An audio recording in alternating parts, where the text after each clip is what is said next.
வணக்கம் மக்களே, நாம் இன்னைக்கு பார்க்க போகிற சிம்பிள் ரெசிபி என்னென்னா தக்காளி முட்டை சாதம் தான். வாங்க எப்படி செய்கிறதுன்னு பார்க்கலாம். கடாய் வச்சுக்கலாம். கடாய் சூடானது எண்ணெய் ஊற்றிக்கலாம். ஒரு 2 டேபிள் ஸ்பூன் எண்ணெய் ஊற்றிக்கோங்க. 1/2 டீஸ்பூன் கடுகு, ஒரு பெரிய வெங்காயம் பொடி பொடியாக கட் பண்ணி எடுத்து வச்சுருக்கேன்.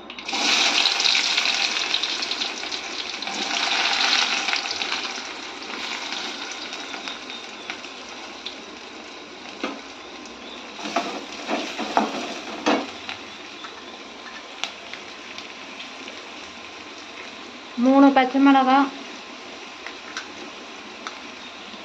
4 பல் பூண்டு, ஒரு கொத்து கருவேப்பிலை,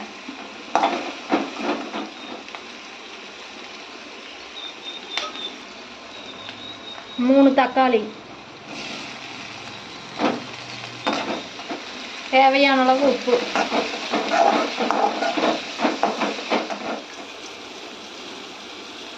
மஞ்சள் தூள் 1/2 டீஸ்பூன், கறி மசாலா தூள் 1 டீஸ்பூன், சிக்கன் தூள் 1 டீஸ்பூன்.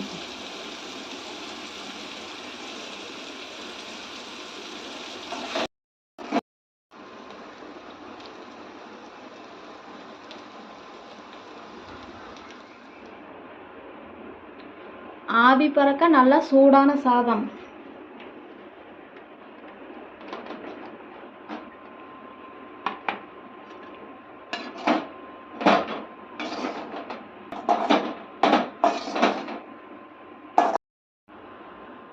சிம்பிள் ரெசிபி ட்ரை பண்ணி பார்த்துட்டு கமெண்டில் சொல்லுங்கள்.